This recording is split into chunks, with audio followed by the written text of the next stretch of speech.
नमस्कार। आज हम बीए पार्ट सेकंड के सेकंड पेपर भारतीय समाज मुद्दे एवं समस्या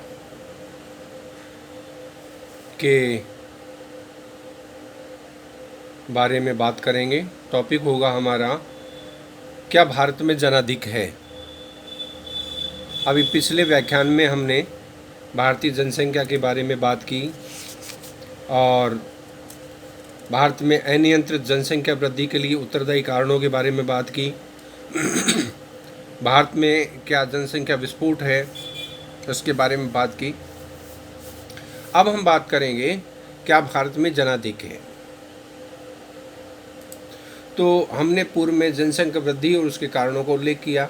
भारत में अन्य देशों की तुलना में गरीबी, बेकारी अधिक है। यहाँ इसलिए एक प्रश्न पैदा होता है कि क्या भारत में जनाधिक है। यह प्रश्न इसलिए भी महत्वपूर्ण हो जाता है कि माल्थस ने कहा है कि यदि मनुष्य बढ़ती जनसंख्या पर कृत्रिम रोक नहीं लगाता तो प्रकृति क्रूर नियंत्रण जैसे बाढ़, भूकंप, अकाल, महामारी आदि का प्रयोग करती है। भारत में भी समय समय पर युद्ध एवं अकाल की घटनाएं हुई जिनमें मानव क्षति हुई। भारत में जनाधिक्य को लेकर दो मत पाए जाते हैं। एक मत है निराशावादी और दूसरा मत है आशावादी। हम दोनों ही मतों का यहाँ अध्ययन करेंगे। सबसे पहले हम बात करते हैं निराशावादी दृष्टिकोण की। तो इस मत के समर्थकों में Radhakamal Mukherjee, Gyanchand, Carl Saunders, PK. Wattal, KS. Davis, SR. Sen आदि प्रमुख हैं। कुछ दशकों पूर्व तक भारत में जनाधिक्य नहीं था, क्योंकि जनसंख्या बढ़ती भी थी तो बाढ़, भूकंप, महामारी आदि से संतुलित हो जाती थी। परंतु बाद में परिस्थितियां बदल गई और सन 1937 में म्यांमार के भारत में अलग होने से चावल तथा गेहूं के उत्पादन करने वाला क्षेत्र पृथक हो गया और सन 1947 में भारत के साथ ही देश का बंटवारा हुआ। 1947 में आज़ादी के साथ देश का बंटवारा हुआ तो भारत को 82% जनसंख्या मिली, लेकिन चावल पैदा करने वाले क्षेत्रों का 68% व गेहूं पैदा करने वाले क्षेत्र का 65% भाग ही प्राप्त हुआ। तो इससे भी खाद्यान्न की कमी हुई। निराशावादी दृष्टिकोण का कहना है कि जनसंख्या तो बढ़ी लेकिन खाद्यान्न की कमी हुई, क्योंकि जो भी उपजाऊ क्षेत्र थे वो बंटवारे में चले गए। 1991 में भारत में 84.63 करोड़ लोग थे। 1991 में यहाँ की जन्म दर 29.3 व्यक्ति प्रति हजार थी। 2001 में भारत की जनसंख्या 102 करोड़ थी तथा जन्म दर 25.0 प्रति व्यक्ति प्रति हजार थी। यहाँ वर्ष में लगभग 1.80 करोड़ जनसंख्या बढ़ती है। पिछले 50 वर्षों में यहाँ जनसंख्या लगभग 3 गुना हुई। भारत में विश्व की 16.7% जनसंख्या है, जबकि संसार का 2.4% भूभाग मात्र ही है। भारत में जनसंख्या की इस भयानक स्थिति को के चक्रवर्ती जन विस्फोट के नाम से पुकारते हैं। अब हम ये समझ गए कि भारत में जन विस्फोट किस तरह। निराशावादी जो दृष्टिकोण है वो कहते हैं कि 1937 में भारत के म्यांमार से अलग होने से चावल तथा गेहूं के उत्पादन करने वाले क्षेत्र पृथक हो गए।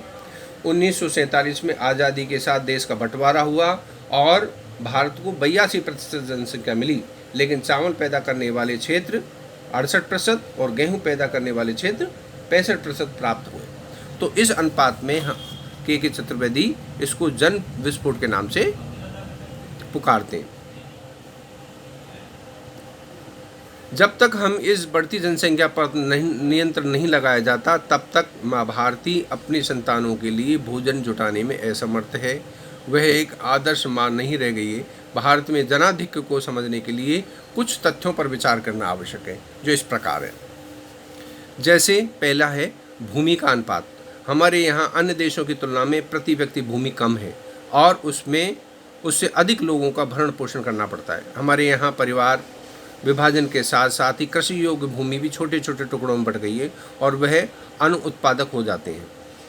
भूमिहीन श्रमिकों की संख्या दिनों दिन बढ़ रही है। पहले भारत में प्रति व्यक्ति 0.85 एकड़ भू क्षेत्र था, जो घटकर अब 0.38 एकड़ रह गया। तो इस तरह भूमि का अनुपात निरंतर घटता जा रहा है और हमारी जनसंख्या बढ़ती जा रही है। खाद्यान्न पूर्ति में कमी। हमारे यहाँ खाद्यान्नों की भी कमी है, अतः कई बार हमें बाहर से अनाज मंगाना पड़ता है। इसलिए यहाँ पर खाद्यान्न की कमी होने के कारण ये निराशावादी दृष्टिकोण के आधार पर जनसंख्या विस्फोट मानते हैं।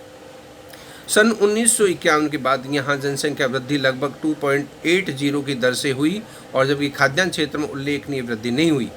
अखाद्यान्न फसलों की अच्छी कीमत मिलने के कारण ही खाद्यान्न का क्षेत्र घटा है। वास्तविकता यह है कि यहाँ जनसंख्या वृद्धि और खाद्यान्न पूर्ति में कोई संतुलन नहीं है, यानी कि खाद्यान्न और जनसंख्या के असंतुलन को ही जनसंख्या विस्फोट के नाम से हम जानते हैं। भूमि की कम उत्पादकता।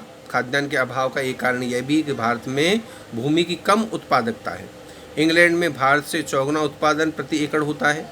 भारत की तुलना में गन्ने की फसल हवाई में 13 गुना, अमेरिका में 11 गुना और क्यूबा में 3 गुना अधिक है। इसलिए यहाँ पर भूमि की कम उत्पादकता भी एक बड़ा कारण रही है। निम्न जीवन स्तर। गरीबी में निम्न जीवन स्तर के कारण भूमि पर दबाव बढ़ता है।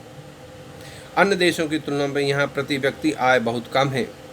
संपत्ति का वितरण भी असमान है। कई लोग भिक्षा तथा साधु सन्यासी के रूप में जीवन यापन करते हैं। देश में जनसंख्या वृद्धि जिस अनुपात में हुई, उस अनुपात में राष्ट्रीय आय में वृद्धि नहीं हुई। तो इस आधार पर भी यहाँ पर हम जनाधिक्य की बात करते हैं। बेकारी। हमारे यहाँ बेकारी व अर्ध बेकारी अन्य देशों की तुलना में अधिक है। ग्रामीण क्षेत्र में लोग 4-5 महीने बेकार रहते हैं। प्रथम पंचवर्षीय योजना के प्रारंभ में 33 लाख व्यक्ति बेरोजगार थे। इस संख्या में लगातार वृद्धि होती जा रही है और वर्ष 2002 के अंत में देश में रोजगार कार्यालयों में 4 करोड़ 11 लाख व्यक्तियों के नाम बेरोजगारी के रूप में पंजीकृत हैं।